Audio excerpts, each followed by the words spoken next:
We are now 6 months into the aftermath of the assassination of arch-patriot Charlie Kirk, and as we continue to wade through the rubble, I think it's important to touch base and kind of assess sort of how things have developed politically, culturally, because it seems like it was a lifetime ago. And obviously, seeing sort of how the people at scale reacted to this kind of thing, it does kind of make me a bit jaded towards any belief in popular morality, the ability of people at large to really have any kind of like moral sentiment that's oriented towards something good. I mean, it's not even that it's immoral. I think the action is immoral, but really they just don't take anything seriously. I mean, look at like the way that they still make fun of the Kirk assassination, even when they're not like rabid leftists who are laughing at the idea that this guy died.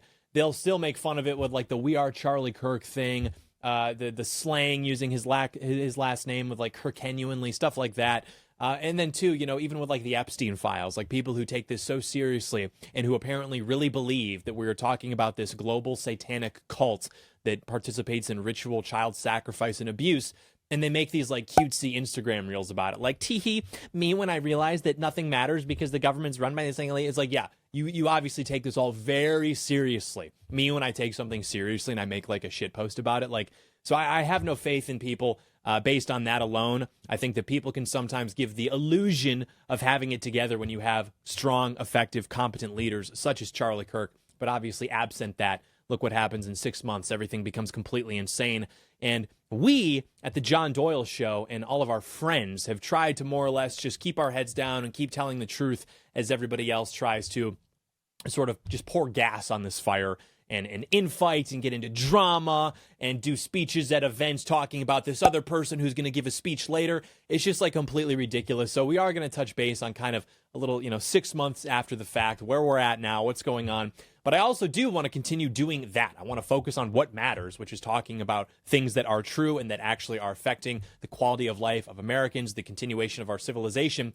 And so I want to do actually, like a history of American immigration policy. I have not put out that piece of content yet. We have discussed it in sort of fragments throughout the years, but I want to do that. I want to give you a definitive timeline, literally from start to present, how that has escalated, how that's affected American society. And so we're going to talk about that, and then we will finish off with some white pills, with some people who were expressing anti-patriot sentiment about how it's over for us. White people suck. We come in and we have big families, and you're going to get outbred. And now that person, you may have seen the video originally, is singing a little bit different of a song. So that's pretty funny. So we'll talk about all of that, and perhaps we will even talk about more, but you'll have to stay tuned to find out. Okay, so do that.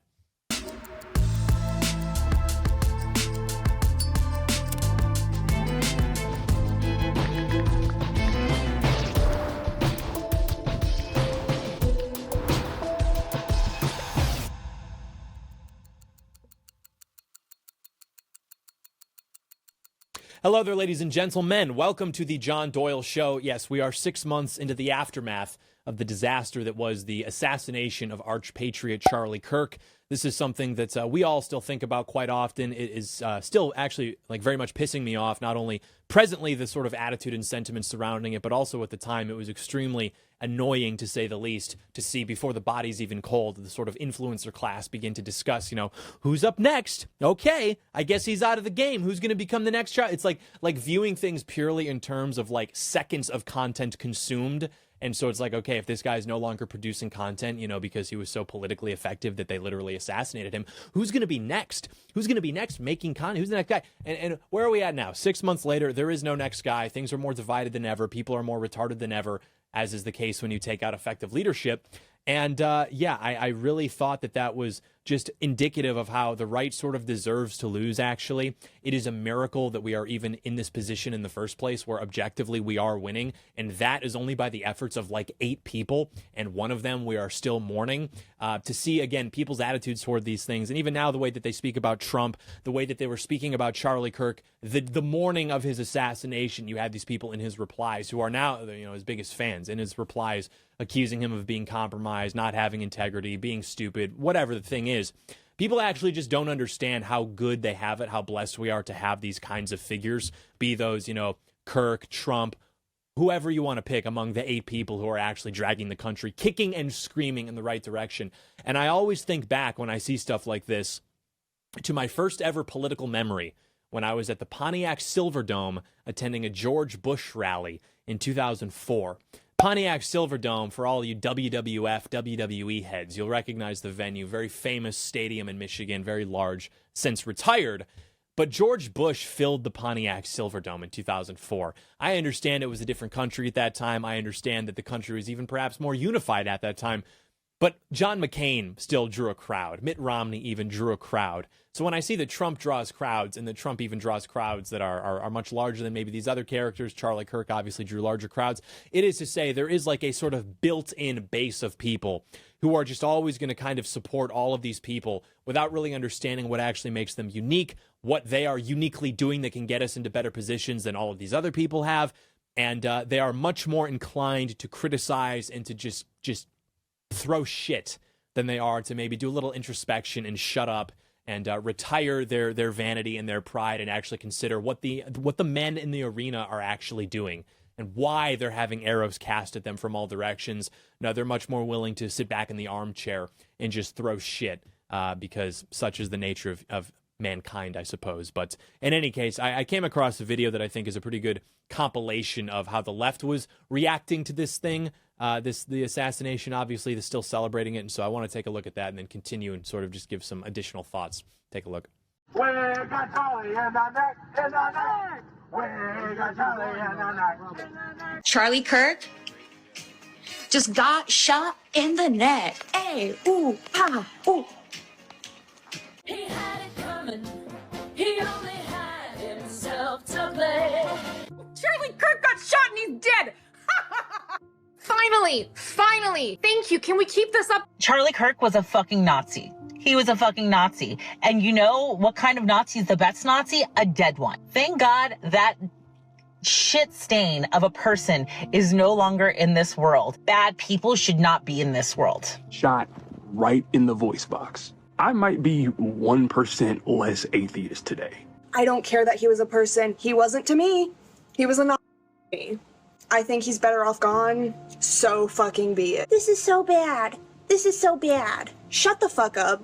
Thoughts and prayers. Rest in smoke, Charlie. Yeah, so we've got like 5 minutes of that, basically. It continues. Once you've seen one, you've sort of seen them all. And, you know, we have been advancing the theory for quite some time, but even, you know, obviously in the wake of the assassination, perhaps more of a hypothesis, the no innocent Democrat hypothesis. I think that's basically correct. And I think that ultimately a lot of the, you know, gotta hand it toing them, I guess you'd say maybe gotta hand it to theming that people do is much more a sense of maybe misguided charity, cowardice, than it is actually like something that's approximating the truth. I think that we need to be maybe honest with ourselves enough to understand that these people are just not good people. Like, if you can conceive of the possibility that some people are not good people, try to, like, you know, envision what those people might look like, what they may say, how they may express themselves, how they may behave. That's like what these people are. These are not good people. They're actually sadists. And I think a lot of people have a sort of sadistic impulse in them. Maybe not most people, but certainly a not insignificant portion of the population. And to have that kind of impulse, you know, sometimes it helps people to channel it in a way that they can kind of rationalize. So they tell themselves, you know, they have a baseline thirst to see blood, to see suffering, to see, you know, these kinds of things happen to people. But as a way to sort of like socially, without being weird or something, rationalize that, it helps to have these sort of predominant narratives surrounding patriots, that we are basically less than human, if human at all. We're Nazis, we are evil, we're evil freaking bad guys. Therefore, anything that happens to us is just. Whereas, you know, you see even some of the more sadistic attitudes that manifest on the right towards people who are criminals, towards people who are practicing evil. It seems to be less oriented towards just like purely, you know, maximizing the suffering. I mean, you'll obviously see guys fed posting saying, you know, XYZ. But ultimately, every time we get a case where somebody who probably deserved to die, like, ends up dying, you do see a kind of like, LOL, RIP bozo. But we don't really get off on it so much as people on the left do. And really, the only people who do even approach kind of getting off on it are people who are much further right, much more politically involved. Whereas it's your average Democrat, your MSNBC tuning into Democrat that is manifesting this kind of like sadism, truly, towards conservatives when they're attacked, towards conservatives when they're assassinated. And you just have to like call a spade because, you know, we can't really do this kind of Ronald Reagan thing anymore where, you know, it's just that they know so much that isn't true. You've debated them, I've debated them. It's not that they know things that aren't true. I mean, they are just fundamentally misaligned with reality. And when you put the truth in front of them, they recoil, they reject it. They tell themselves that they simply have not done enough research about why they're correct, and so they will return later with all of the information proving they're correct. They do not concede the possibility of themselves being wrong because, again, it's not about a pursuit of truth. It is about association with what society has deemed to be high status, disassociation from what society, which is to say the regime, has deemed to be low status, uneducated, white, basically. That's all it is, you know. It's not that these people are practicing suicidal empathy. Suicidal empathy would manifest all across the board, right? No, it's actually just like a sadism against normal white American patriots. Suicidal empathy, I mean, you would have to have a little bit of that for Charlie Kirk, right? Even if not to the point of you being suicidal. You would have to be, if you're so empathetic that it can actually lead you to the point of sacrificing your own well-being physically, the civilization that your ancestors built for you, you would expect to see at least a little bit of empathy that wouldn't be at that level, right? It's not like you're suicidally empathetic about everything. You would have to have some baseline empathy that could kind of land anywhere where empathy would be deserved. These people don't have that. Therefore, that is not an accurate explanation. It is not suicidal empathy, which people want to believe because, again, then they don't get in trouble for calling a spade a spade. If I'm telling you that it's not that I think you're evil, it's not that I think you're immoral, it's not that I think you're a fucked up person, I just think your problem is that you care too much. That's all it is. You care too much, and it's not good for you. You are pursuing these things because you're just so empathetic, and that's so valid and so good, but I'm just here to tell you that's not true. Yeah, me when I'm a pussy, me when I haven't learned anything in 10 years, what are you doing? That is literally 2015 called, they want their being a gay retard cuck idiot explanation back. You got to wake up, dude. This is the big 2-6. These people are evil. And again, even with any of the issues that maybe we would have had more fun debating 10 years ago, talk to them honestly, and whether it's gun control, abortion, you know, thousands and thousands of pages debating the bioethics of personhood. You talk to any of the people who are involved in actually making that decision. Do they read those books? Do they care? No, they're not having that debate.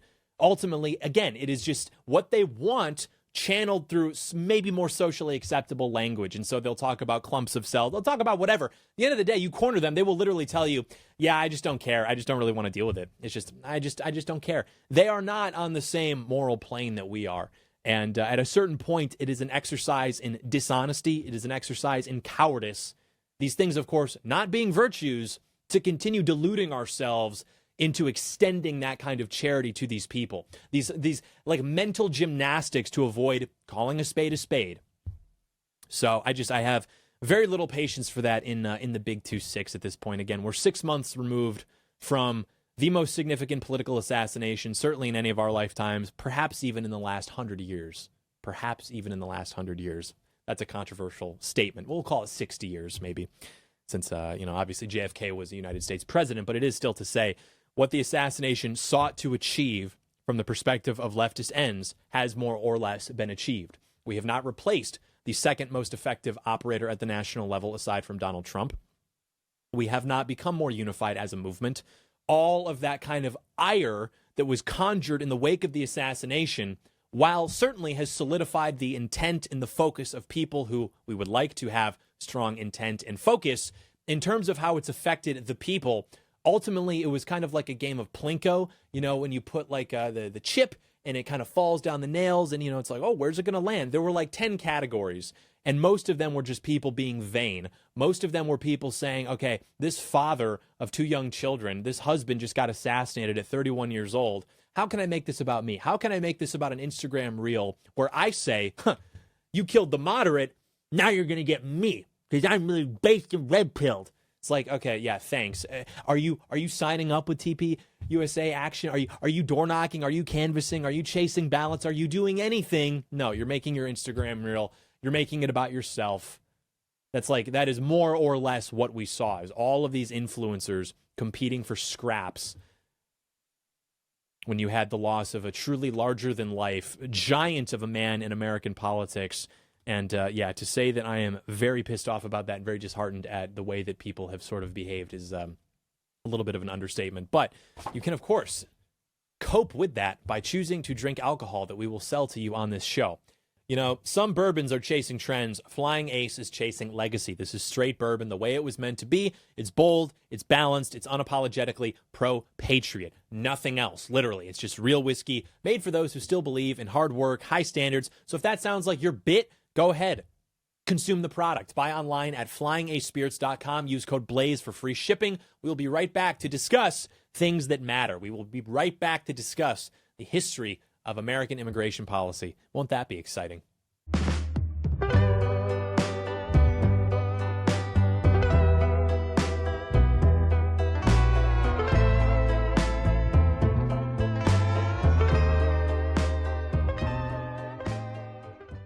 All right, ladies and gentlemen, we are back on the program to discuss the history surrounding the most important issue, as I know that we are all aware. And it is very important to kind of provide this kind of historical context to Americans within, you know, the national conversation, because so much of what exists in the national discourse exists literally to make Americans feel guilty for following their instincts, right? For following what they believe to be the way that their ancestors would have done things, have done things forever. This is all the conversation about racism, homophobia, sexism. All of that is made to make the patriot question his own instincts. And so it is important to kind of provide this kind of discussion, I think, as an antidote to that. It does kind of sober people up. It gives them permission to realize, wait a minute, no, I'm not crazy. These people back then, they understood it now, or they understood it then, I understand it now, and so we can continue. And it really does make that kind of propaganda less effective, which again is why the propaganda is literally everywhere, most especially in environments where it can pollute and corrupt our understanding of our own history. Because if you don't know where you're from, you're not going to know what options are available to you in the present, where you may go. So this is very useful. And so according to the prevailing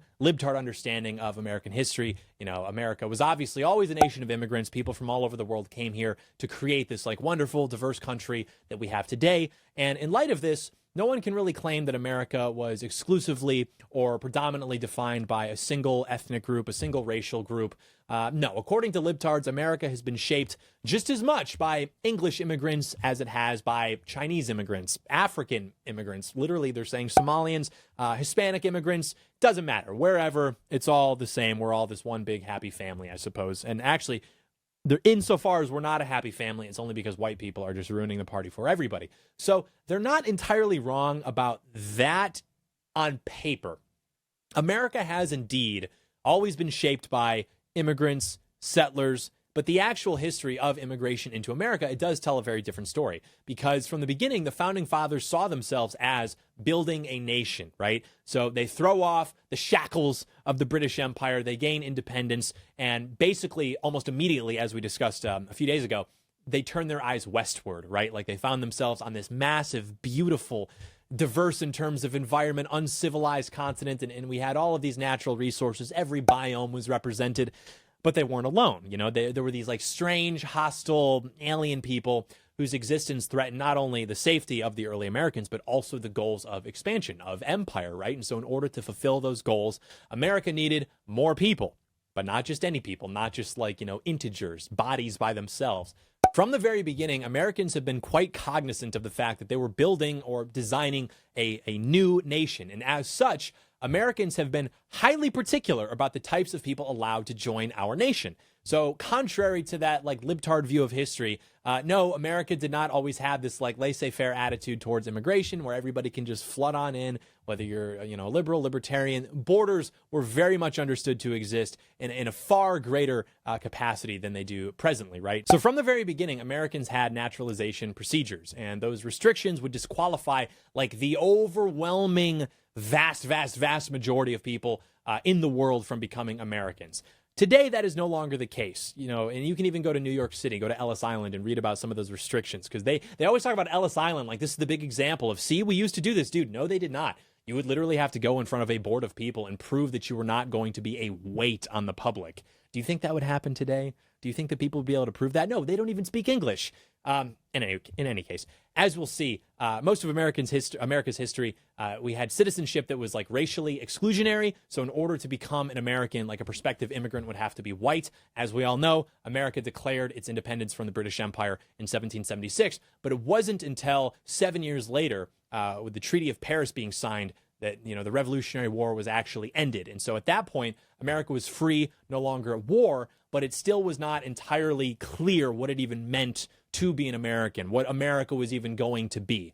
So much of the national project, again, had focused on independence. Now it's like, okay, what are we even doing? What is the nature of our society, our citizenship, the nature of our government? All of that was still like undecided. So America's first constitution, the Articles of Confederation, of course, ratified in 1781, that purpose was to provide a kind of governing framework for the newly independent states while still preserving state sovereignty. And so the central government created by the Articles, of course, if you've taken any history class ever, was too weak, right? It lacked the power to tax, couldn't regulate commerce, it couldn't raise like a functional army. So as a result, the first central government was more or less ineffective. And then the founding fathers came to realize, we would need a different governing document if America were to go the distance, if we were to succeed in the long run. And so this led, of course, to the ratification of the Constitution in 1788. And that still remains our country's primary governing document to this day, albeit in a considerably modified form, perhaps more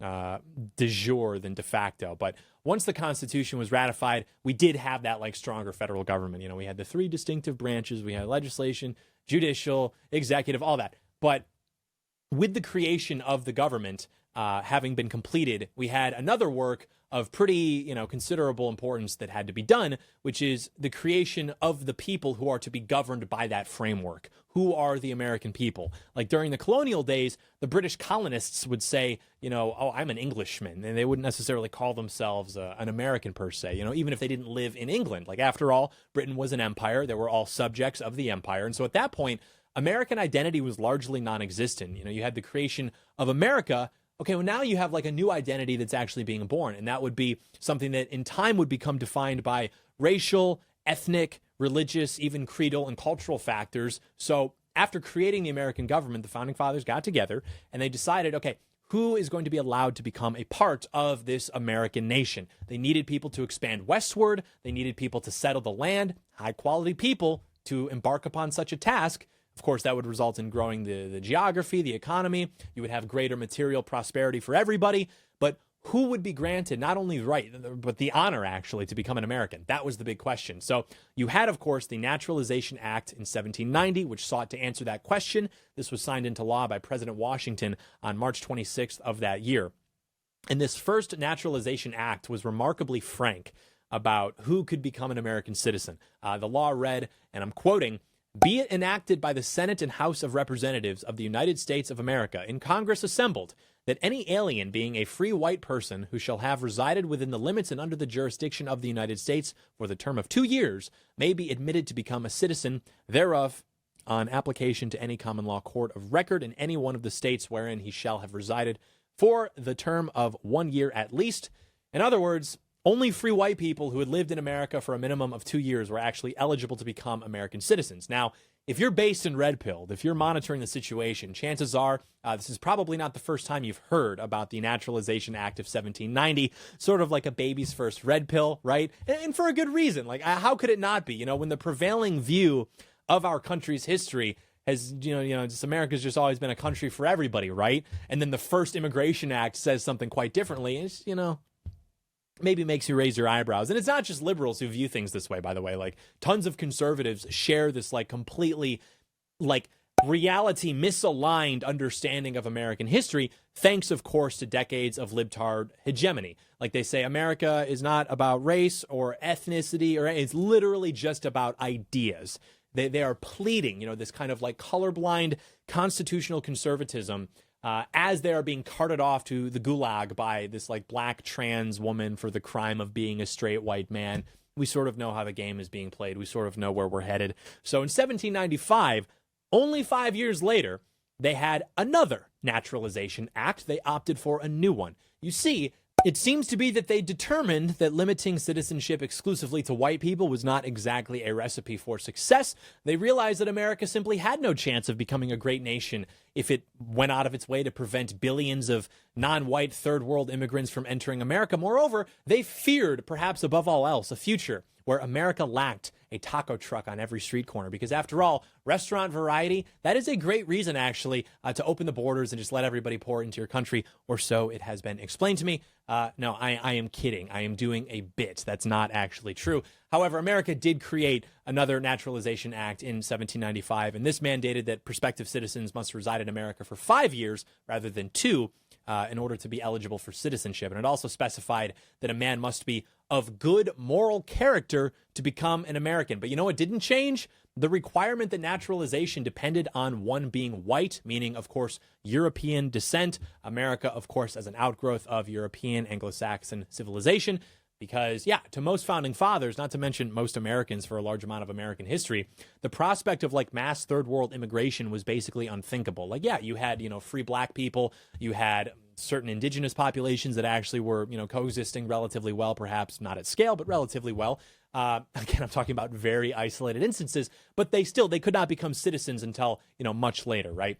Americans were very clear about the fact that this new country of theirs was primarily to be for Europeans, descendants of Europeans. So keep that in mind when people try telling you that America is just an idea. These are not my words. These are the words of the founding fathers. What, are you going to agree with the libtards that they're freaking racist and wrong about everything? Therefore, we must yield to gay race communism and throw open the borders? Of course not. You're smarter than that. I believe in you. And that doesn't mean, that we haven't had ideas, of course, shaping what American identity actually is. When the founders sought to break free from the British Empire, they seized on these kind of like Enlightenment era ideas to justify that quest for independence, from Montesquieu's writing on the separation of powers, Thomas Paine's writing on republicanism. Americans from the very beginning were highly conscious of the fact that America was to be founded on new ideas about the relationship between man and government. Ideas that, at the time were like, yeah, nothing short of pretty revolutionary, actually. And so this kind of like creedal or ideological component of American identity entailed things like liberty, equality, individualism, property rights, separation of church and state, and so on and so forth. We know what these words mean, though, in proper context, not they're, distorting, again, to be used to yield our country to gay race communism and mass third world immigration. But over time, this ideological factor had lost that meaning because of this, because of the left, because of, all of that inundation. Like now, if you ask AOC, like what American values are, she's likely to say something completely alien to, what the original beliefs or intentions of our founding fathers were. Like, even if she does use that language, right? Like she says something like equality. That's a term our founders would certainly relate to, but what she would mean would be something ultimately very different from what the founders intended, right? But the ideological component of American identity does not actually negate or invalidate the other dimensions to it, the ethnic dimensions, the racial dimensions. Like, as we have seen, in the Naturalization Act of 1790, the founders were very clear that to be an American was, among other things, to be a white person. Now, point of clarification, although naturalization and immigration are similar, they ultimately, they're distinct. Naturalization refers to the process by which someone becomes a citizen. Immigration, on the other hand, refers to the process by which someone just like physically, comes to America. And these days, both are highly regulated by various government agencies. But in early America, this was not actually the case. Again, as we've seen, America's first Naturalization Act was created in 1790. But immigration at that time was far less regulated. And to the extent that it even was regulated, it was regulated by the states. And then over the following century, America would see, very large influxes of immigrants, primarily from Europe, but also in smaller numbers from Asia. From like the 19th to the 20th century, America's population increased from something like 5 million to over 75 million. Now, obviously, this is not all directly the result of immigration, but during the 19th century, somewhere around 20 million immigrants came to America. As a result, by 1900, we had something like 10 or 11 million foreign-born residents, which was approximately 14% of the population. So this is a period of enormous population growth, and it's rendered actually even more astonishing when you consider that most of it occurred in the second half of the 19th century. Like, America's population in 1850 was something like 23 million. So in the first half of the 19th century, America grew from roughly 5 to 23 million people. Well, in the second half, America's population increased from 23 million to roughly 75 million, 76 million. So that means 74% of America's population growth during the 19th century occurred during its second half. And liberals really like that fact. They really like that America did, in fact, undergo periods of mass immigration in the past. To argue that mass immigration today is nothing new It's not unprecedented. It's as American as apple pie. After all, I mean, we welcomed large numbers of immigrants to America who were not a part of the founding stock, and America turned out just fine, right? Maybe not so much. First off, 19th century immigrants to America, overwhelmingly of European descent. You know, they were Irish, German, British, Scandinavian, Italian, Eastern European. We love the Eastern Europeans. As such, you know, they were not exactly that far off from America's Anglo founding stock. All things considered, I am not getting into the brother wars today. I don't have it in me. But of course, differences did exist nonetheless. Many were Catholic, some were Jewish. A lot of them didn't speak English, or, you know, if they did, it was not their first language. And so these differences aroused a lot of suspicion and apprehension among your old stock Americans who, while viewing these, you know, arrivals not necessarily as like racial aliens, though some actually did, you know, in the sense that they would as like if you had an Asian immigrant or something, but they did view them still to be culturally alien, and in many cases even like sort of alien in the sense of religion. So immigrants in the 20th century and in the 21st centuries, however, they come from like predominantly Central America, Asia. Like these newer immigrants are orders of magnitude more alien to old stock Americans than the European ethnics who immigrated in the 19th century. That's just objectively true. That doesn't mean all of them are impossible to assimilate, but European ethnicities were able to assimilate more or less into the white category. They did change the composition of the nation, of course, ethnically. They did affect different components of the social fabric, particularly in areas where, you know, you had disproportionate immigration from Irish, from Germans, you know, the Midwest famously. So that did happen. They did change the character of the nation. However, you're looking at how those immigrant groups changed the character of the nation versus how these newer immigrant groups changed the character of the nation. You know, I think it's pretty clear that maybe it wasn't as big of a deal as maybe people were concerned it would be at the time. But again, hindsight's 2020. It is to say, however, you can't really say the same thing for tens of millions of Mexicans, Asians, Indians, all of these people who have come to the country in the last 5 minutes. Like, sure, some can become Americans, yeah, I guess. But even if white people adopted like an entirely colorblind view, and let's be honest, most white people have, like most white people are literally like anti-racist. They genuinely believe that everybody is the same, and they're the only group that actually, by and large, practices that belief. So even if that were the case, these immigrants would still understand themselves, no matter how American they might feel, as retaining some level of difference from America's white majority. Black people have been in America for hundreds of years, yet they still, to this day, relate to that idea that they feel out of place in social situations where they're surrounded by white people. They feel as though they should have their own day of independence, their own national anthem. I'm not like knocking them for that either. Like I'm not telling them that they shouldn't feel that way or that's like invalid. I'm not blaming white people for, you know, failing to make black people feel adequately comfortable in predominantly white social situations. I think that we probably do a decent job. But my point is that on some level, it's perfectly natural for people to feel out of place when they're surrounded by people who don't look like them, who practice different culture practices than they do. Like, it's kind of a big factor, actually, in why a lot of us even oppose mass immigration in the first place, is it not? Like, as you can imagine, you know, that kind of mass immigration that America experienced over the course of the 19th century, it did have a lot of political and cultural ramifications. You know, in March of 1875, President Grant signed into law the Page Act. That was a significant piece of legislation. That was the first major piece of legislation that restricted immigration into the United States. And remember, the Naturalization Act restricted citizenship. Up until this point, immigration had largely, now perhaps not entirely, but largely been unregulated at the federal level. The states were handling it. Okay, so now we have the Page Act. What was the purpose of the Page Act? I'm so glad you asked. The purpose was to limit the growth of the Chinese population in the United States. So it banned anyone from Asia who was involved in forced labor, prostitution, any of that from immigrating into the country. And it also banned convicted criminals, regardless of origin, from coming into America.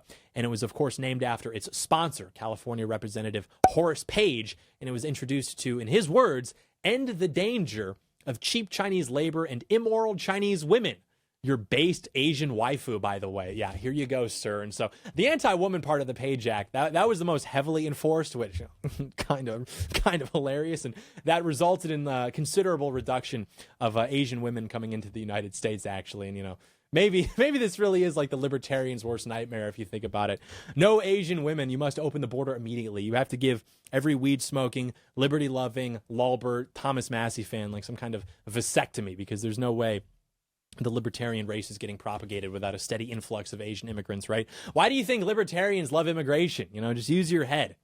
Do the math. So, yeah, less than a decade after that, you had the Chinese Exclusion Act, which you can probably guess what that does, signed into law in 1882. And that law effectively barred, Chinese workers from entering into the country. And it applied, too, to Chinese workers who had left America and then tried to return. And it was extended multiple times. And its prohibition on Chinese immigration would later become indefinite in the early 1900s. And then that lasted for almost 40 years. Then it was repealed in 1943, thanks to the Magnuson Act, which allowed a whopping 105 Chinese immigrants annually. Very cool. Okay, later then you had the Immigration Act of 1891, signed into law by President Harrison, which created the first federal immigration bureaucracy. That focus was on immigration enforcement, border security, deportation, ringing some bells because, you had Ellis Island opening a few months after that. So you wanted to have something that would be, helpful in managing that kind of influx, right? This large influx of European immigrants, which of course would continue throughout the early 20th century. So yeah, if you've been paying attention, you'll recall that America welcomed around 20 million immigrants to America during the 19th century. Okay. Astonishingly, somewhere in the neighborhood of 16 to 18 million immigrants made their way to our shores in the first quarter of the 20th century alone. As you can imagine, this proved to be incredibly destabilizing, pretty chaotic. So it's not really any surprise that in 1921, President Harding actually signed the Emergency Quota Act, which set a limit to the number of immigrants who were admitted to America. But more importantly, it established quotas to determine of the number of immigrants who would come to America, where are these people going to be coming from? Extremely important. Then we have the famous Immigration Act of 1924, the culmination of what was at this point decades of concern over mass immigration to America, also known as the Johnson-Reed Act. This law gonna do a little bit of patriot honesty. It was kind of awesome, actually. It was kind of like the most restrictive immigration law in American history. They thought the founding fathers cucked. They were based in red-pilled. They restricted immigration to 2% of each nationality's population in the United States based on the 1890 census. And so they could have used new censuses. They had one from 1910, 1920, and so on. They opted to go specifically with the earlier one, and the reason why was pretty obvious. America's demographics were a little more American in 1890 than they were just a few decades later. And so the 1924 Immigration Act also banned immigration from Asia. It forbade anyone ineligible for citizenship from entering into the country, period. And it also created the Border Patrol. I mean, talk about a pretty patriotic law, right? Imagine if Congress today weren't so filled with these spineless rhino losers. We could be doing cool stuff like this, just inventing new agencies because they're cool. Maybe someday. Maybe tomorrow. But yeah, so you had the national origins quota, which of course remained in place until the dreaded Hart-Celler Immigration Act of 1965, the Immigration and Nationality Act of 1965. We've talked about this 1 billion times. President Kennedy's brainchild, signed into law by President Johnson. This prioritized skilled labor and family reunification. And it's worth noting that Senator Ted Kennedy was one of the most vocal supporters of the bill, and he explicitly assured his colleagues in the Senate that the Hart-Celler Act would not, and I'm quoting, flood our cities with immigrants or upset the ethnic mix of our society. It did both of those things, like considerably, because America was 85, 90% white in 1865. Now in the Big 2-6, our country is at best 60% white. I don't even know if I believe that, dude, honestly. I don't know. We're projected to have a majority-minority country, or a minority-majority country, either of those things, by 2045. So it looks like Ted Kennedy either lied or made a little bit of a patriot mistake there in his arithmetic, a mistake that would prove to be completely disastrous for the future of America, but that just so happens to follow the vector of his party and political cause. So I guess that, maybe he did have an idea what he was doing there. So yeah, thanks for that. Thanks for ruining literally everything, you idiot. So Hart-Celler, we should note, probably would not have happened without mass European immigration, this kind of ethnic immigration that America was experiencing in the early, 20th century, in the 19th century. A lot of the sentiment concerning the issue is, of course, informed by that. After all, one of the bill's staunchest proponents included Jewish organizations, including, of course, the ADL, groups representing Italians, Asians, the National Catholic Welfare Conference, a forerunner to the U.S. Conference of Catholic Bishops. All of these groups who viewed themselves to be in some form or another in opposition to the traditional WASP elite and WASP founding stock of white Anglo-Saxon Protestants. They all sort of viewed themselves to be in alignment with this. JFK, of course, the nation of immigrants, right? Ghostwritten itself by the ADL. They all viewed themselves to be kind of a part of that. You know who didn't lobby for Hart-Celler, though? The Irish, who under this national origins quota, their immigration was actually largely unrestricted. Okay, Ted Kennedy may have been Irish, whatever, as was Senator Hart, who actually introduced the bill. But they're just two guys, you know? We don't claim them. I'm just saying the point here is that mass immigration, even from white countries, can drastically alter your country. That's why I'm against pretty much all immigration. America let in too many white ethnics. And the next thing you know, they're all lobbying for a law that would open the door for untold number of non-white immigrants from third world countries to just flood into our country. That's why, it's often a point of contention or a debate in this conversation with, like, would you rather have like 100, Europeans immigrating into the country or like 50 Mexicans, but the Mexicans are like based and conservative? And it's like, dude, like, I get what you're saying. Honestly, like, nobody, it is true that there are very, very, very deeply seated, like, we'll say, libtarded attitudes in Europe, anti-American attitudes in Europe. I'm not saying that we haven't deserved some of that, we haven't contributed to some of that, but just for pragmatic purposes, just to help me sleep a little bit better, let's just shut it all down. Wouldn't that be nice for the time being? Let's let in nobody except maybe Afrikaners, and then we'll figure it out in 200 years. So yeah, that of course paved the way for what we see now, the Hart-Celler Act. That really was the final sort of paving for the Great Replacement. And then you have, of course, subsequent laws that facilitate this demographic change. You have the Immigration Act of 1990, signed into law by H.W. Bush, literally an idiot, and that increased the annual immigration cap from 500,000 to 700,000. It created the literally worst thing that's ever been thought of, the diversity visa lottery program, which randomly selects around 55,000 individuals from historically low immigration rates to America, and it gives them visas. Why do you think that those immigration rates are low? What were they trying to do there? What was the impetus behind that? It's an incredibly stupid program. It's the stupidest thing anybody has ever thought of. But fortunately, President Trump has actually paused the issuing of these visas in December following the shooting of a Brown University professor at the hands of an immigrant who arrived in the country 5 seconds ago, thanks to this program. So let us all hope the Trump administration finds a way to end it entirely. We don't need any more diversity. We've had enough. We ran the experiment. I think it's time to move on. It also created the employment-based visas for skilled workers, which resulted in, of course, in the expansion of the H-1B program. Also created the TPS program, the temporary protected status, which has also been a major way in which the powers that be have funneled hundreds of thousands of third world people into our great and beloved country. These aren't the only immigration laws in American history, to be clear, but this is a nice kind of, A to B to C, right? It's a sufficient overview, I think, of the main ones. Do not do any further research. It is only going to confuse you. So as far as naturalization is concerned, as you can probably guess, the original Naturalization Act, which limited citizenship to, white people, that's no longer in place. Over time, those kinds of restrictions eroded. The Act of 1870, for example, expanded eligibility to black people while still excluding Asians and other groups of non-white people. Then in the 1940s, you had, the Magnuson Act, which repealed the Chinese exclusion, allowed small numbers of Chinese immigrants to naturalize. You had the Luce-Celler Act, which allowed Indians and Filipinos to become Americans, or to become citizens. Very important distinction. And then, of course, you had the Immigration Nationality Act of 1952, which finally eliminated all racial restrictions on naturalization. So what are we to do about all of this? We have completed our journey. We have completed our ride through the history of American immigration policy. I mean, obviously, this little experiment has been pretty disastrous to the country. It's pretty much like upended the country. I think we're all on the same page about that. And the solution, as far as I'm concerned, is limiting immigration. I think that if we're holding out for some kind of like return to prior pieces of legislation, I think we're going to be disappointed.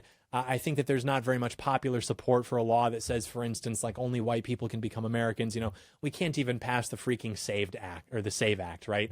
If you think Congress is going to say, hey, all this stuff that's like more palatable and moderate and that would pretty much solve all of our problems, we can't even do that, but only because we're waiting for you to put pressure on us to do this like super based and red pill thing.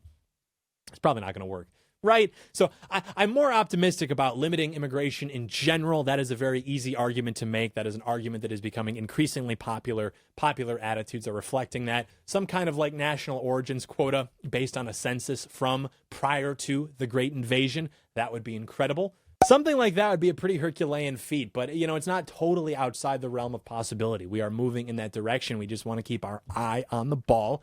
Pursue something a little bit more pragmatic. You could do something like that, do something like an indefinite ban on immigration, while working towards something that's maybe a more sustainable long-term solution. I mean, Congressman Chip Roy, he introduced the Pause Act last year. That basically does that, right? So while President Trump has done great work on illegal immigration, and he's done some very good stuff also to limit legal immigration as well, solving the immigration problem is going to require congressional action. The presidents can only maneuver so much. And so given the poor state of Congress, we certainly have our work set out for us, which is why, again, I encourage people to color within the lines, stay within the fairway, and pursue pragmatic political solutions that actually work, and not just like spurg out when we don't get exactly what we want and then enable the ascent of the Democrat Party to prevent us permanently from getting what we want and just continue to do all of the things that apparently we say we don't want. I know it sounds crazy, but I think that is the best idea.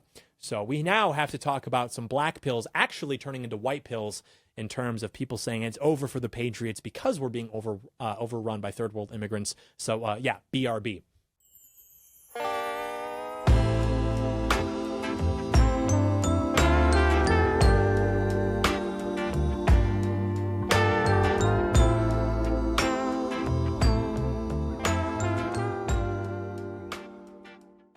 All right, ladies and gentlemen, we are back on the program to discuss a Mr. Wajahat Ali. He is a journalist for the extremely far-left publication, The Daily Beast, as well as the extremely far-left publication, The New York Times. He is a Pakistani gentleman born to immigrant parents in California. He's a Muslim leftist, very active on Twitter. So a few months ago, he posted this video essentially as a warning to white Americans, a kind of premature victory lap, practically confirming the idea of what's been described as the Great Replacement. Take a look. You've lost. You have lost. You lost. The mistake that you made is you let us in the first place. See, that's the thing with brown people. I'm going to say this as a brown person. There's a lot of us. Like a lot. There's like 1.2 billion in India. There's more than 200 million in Pakistan. There's like 170 million in Bangladesh. Those are just the people there. I'm even talking about the folks who are expats or immigrants. There's a bunch of us. And we breed. We're a breeding people. And the problem is you let us in 1965. There were a few of us beforehand, but once you let one of us in, you know what happens with brown folks? Our grandmother comes, our grandfather comes, our uncle comes, our aunt comes, our cousin comes, our second cousin comes, our third cousin comes. Then we have kids, a bunch of kids. And then guess what? Some white women, the Western civilization women, the pure women, the American women, quote unquote, the Rust Belt women, the real women, they like some of us brown folks. We don't take them. They come to us. Okay, yeah, we're going to shut that down right now. That is the most reality misaligned thing I've ever heard in my life. However, I will say you must aspire to the irrational self-confidence of these kinds of guys. For all the crap that white women get around these circles, white women are statistically speaking the most racially loyal demographic. Put it this way, the fact that we are so inundated with propaganda everywhere, every advertisement, every commercial, everything you see is depicting white women dating, married to, hooking up with brown guys.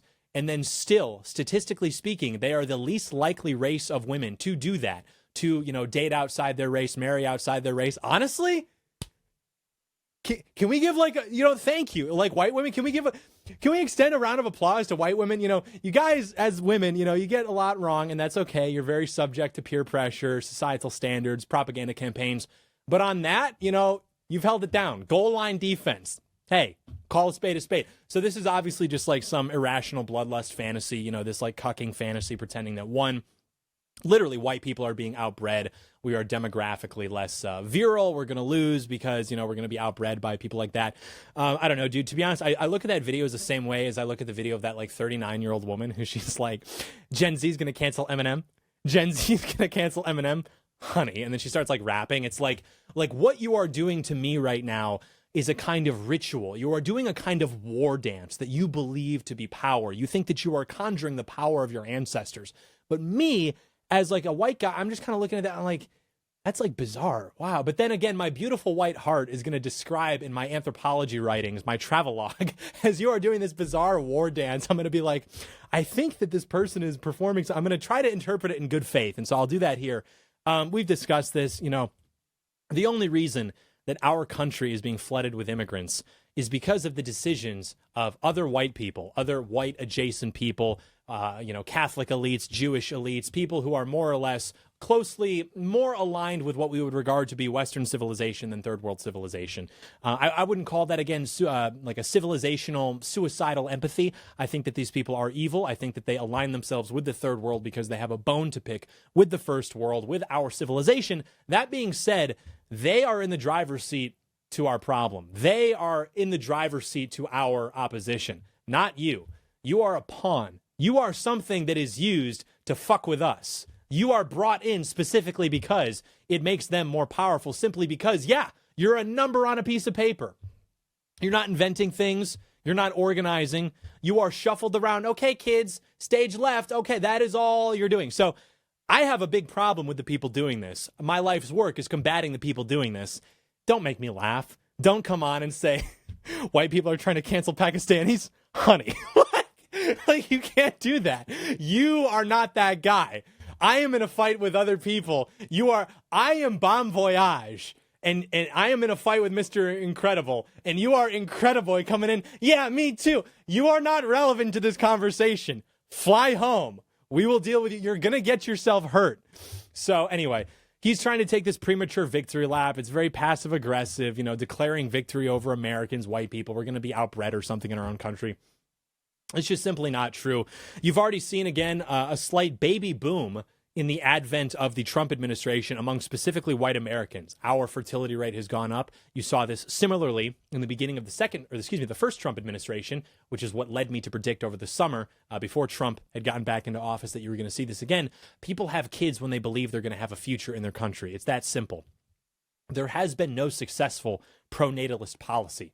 No cash voucher, no tax cut. It's not been proven anywhere it's been tried to statistically or significantly increase fertility rate among the target demographic, right? Because you can't do that. The second you have to literally offer people money to have kids, it's probably not looking too good. People will have kids because of the vibes that they are experiencing. Maybe we would like it to be a little bit more on the balance sheet. It's not. It's about the vibes that they experience in their country. So when Americans feel as though their country is more or less their own, or will be returned to them, they will have kids.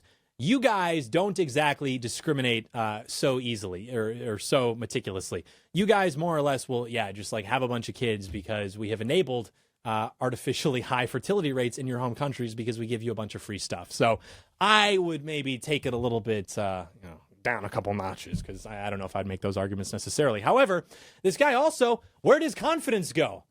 That video was posted way back in November. Let's see how he's feeling about things just a few months later. Let's check in with our pal once again. What we found out, Joy, and this pains me as an American, other countries were laughing at him and laughing at us. I want to tell you all something about Pakistan. My parents are from Pakistan. It's a country with many challenges.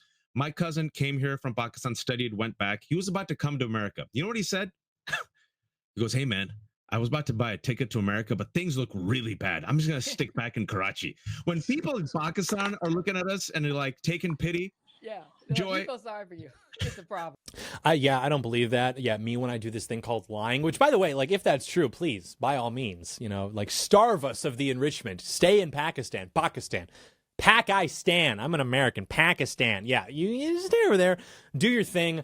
I'm not too worried about that, but it is funny, because that programming is made for these like extremely guilty white people, white liberal people, which that is something very important. You never want to let yourself become so based that you forget that white liberals truly are like the worst people in the world. Like, can we acknowledge that? I'm not saying that there aren't other problems with other people. I'm not trying to only blame white liberals so as to avoid talking about other groups of people. I'm simply saying it's not as though these people aren't extremely evil and pretty much like enabling all of this to be ruined for everybody. So that is certainly the case, but that's why that programming exists. So you've got, that one woman who is talking to that one guy, and they're, making content for white liberals to watch, these old, bitter, remnants of the 60s, the hippie movements or whatever, to watch and be like, so true.